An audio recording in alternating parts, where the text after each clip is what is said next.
Quero tratar aqui do caso Rebeca, essa jovem que do dia 30 de maio, você lembra, né? Ela desapareceu, enfim, aí duas pessoas tinham pegado a Rebeca no bar, arrastado pelo cabelo. Semana passada nós mostramos, o Nader mostrou que o corpo dela foi encontrado no Rio da Várzea, ali em Campo do Tenente.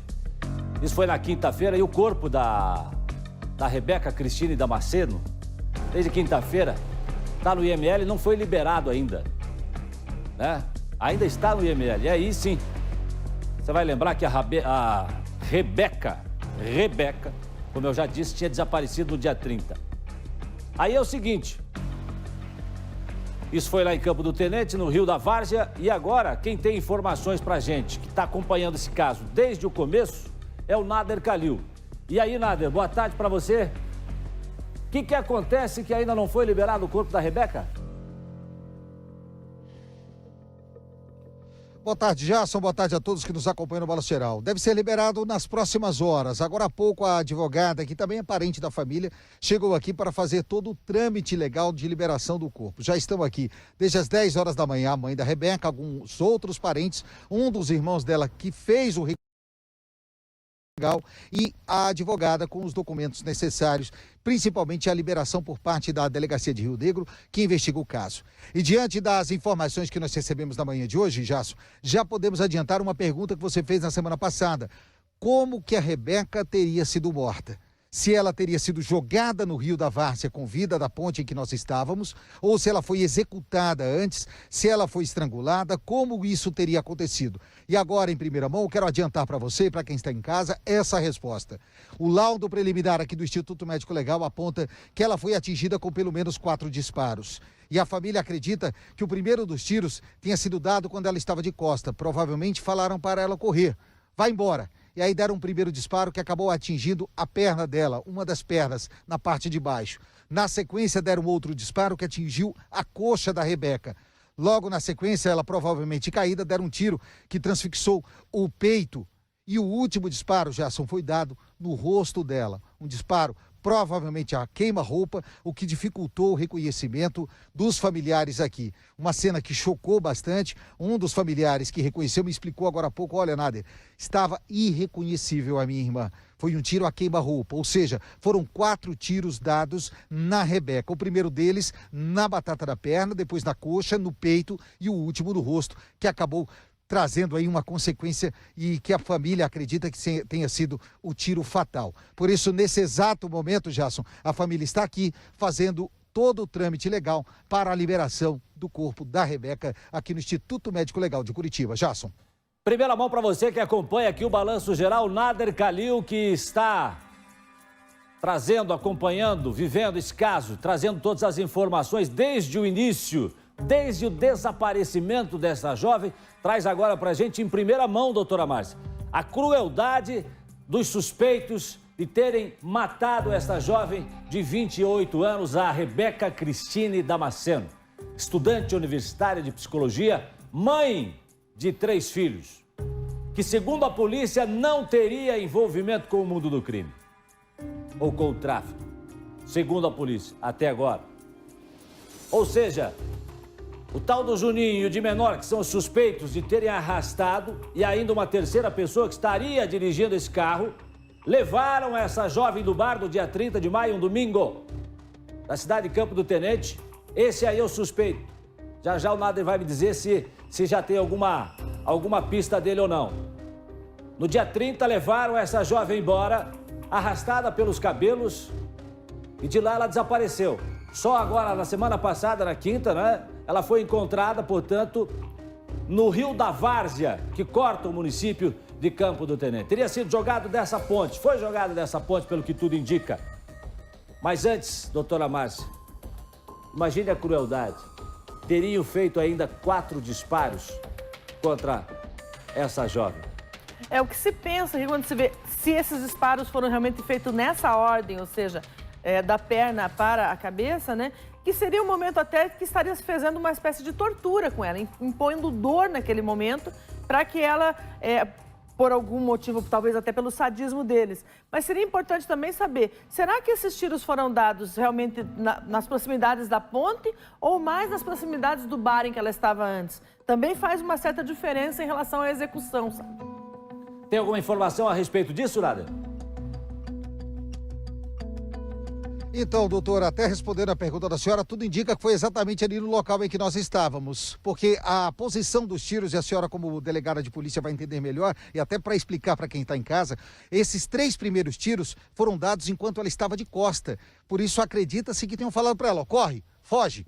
E aí, ao ela se virar de costas, fizeram o corpo dela de tiro ao alvo. Não se sabe se foi só o Juninho que atirou, se foi o Juninho de menor que atiraram, se a mulher de nome Maria, essa que é de Santa Catarina, também teve participação na execução, mas os 3 primeiros tiros, eles penetraram no corpo da Rebeca quando ela estava de costas. Por isso, falei para a senhora da sequência de tiros.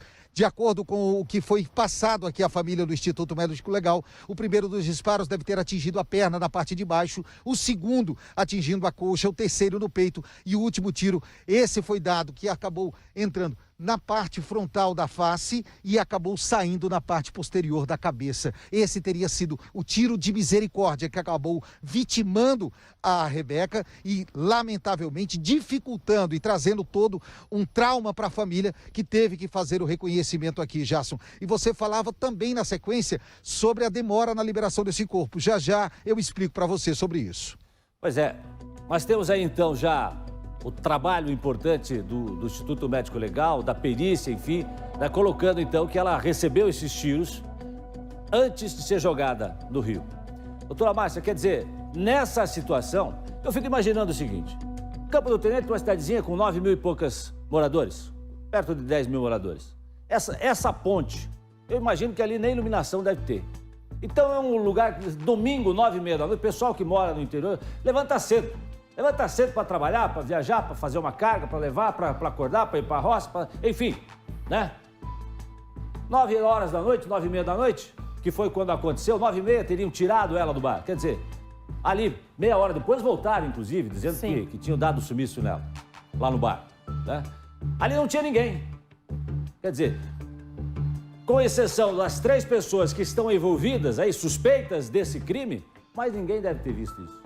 Imagine uma ponte no meio do mato, do Rio da Várzea, em Campo do Tenente, num domingo, 9h30, 10 horas da noite. E aí, doutora Márcia, na minha visão, tudo já estava planejado para ser desse jeito, inclusive para se eliminar a prova principal, que era o corpo, né? Sim, nessa situação, o se arremessar o corpo para dentro da água e se existe aquela circunstância de haver pesos com ela, né? A situação é de efetivamente fazer uma ocultação desse cadáver, né? Para que ele não fosse localizado e ficasse naquela dúvida se seria um desaparecimento, se seria um homicídio, enfim, o que teria acontecido, Jasson. Agora eu queria saber do Nader, do Juninho, Nader, o principal suspeito. Já se tem uma pista de onde possa estar? A polícia recebeu alguma informação que possa indicar onde é que está o Juninho e os seus comparsas? Jasson, a polícia continua nessas diligências, todos os dias chegam novas denúncias, amigos até ligados à Rebeca e à família da Rebeca têm ajudado muito em denúncias ao delegado que investiga o caso da Delegacia de Rio Negro e à equipe de investigação.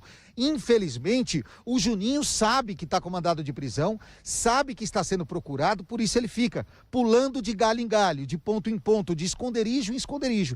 Mas, Jasson, a gente sabe, a polícia sempre tem um passo à frente, a polícia sempre está adiantada e a polícia vai conseguir fechar o cerco em relação ao Juninho. Ele pode até conseguir escapar por enquanto, mas não vai ficar foragido por muito tempo. Não só o Juninho. O Edson Júnior Matege, como também o de menor, que a gente já falou aqui, um jovem, 16 anos de idade, mas com uma extensa ficha criminal. Já foi pedido também ao juizado da infância para que decrete a apreensão desse adolescente para que ele possa ficar recolhido, e também da Maria. Já está qualificada pelo delegado, já se sabe quem é a Maria. E aí, já uma outra informação importante.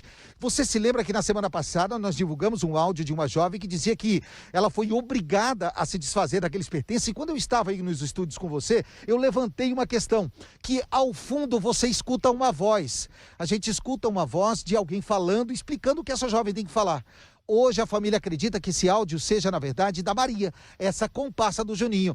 E a pessoa que fala atrás, ao fundo, seria o próprio Juninho. Então foi um áudio manipulado, porque a Rebeca não teve nada amarrado com o pescoço para que ficasse no fundo desse rio. E só para finalizar, Jássio, em relação à liberação do corpo que você havia me perguntado, o Instituto Médico Legal, mesmo sendo o exame de DNA, precisava da confirmação da família, da identificação. E eu falei do disparo que foi feito no rosto dela. Então era necessário que mais de um familiar fizesse a identificação do corpo para que não houvesse erro, para que não houvesse ou pairassem dúvidas na liberação desse corpo. Por isso, esse período se levantou-se aí a possibilidade de ser um outro corpo, mas só nesta segunda-feira é que oficialmente o Instituto Médico Legal confirmou para a família a liberação do corpo e de que o corpo era da mãe de 3 filhos, estudante de psicologia, Rebeca Cristine Damasceno. Ok, Nader Kalil, obrigado pelas suas informações. Portanto, hoje sendo liberado o corpo da Rebeca, e já a confirmação oficial, portanto, agora do Instituto Médico Legal de que realmente o corpo encontrado é da jovem.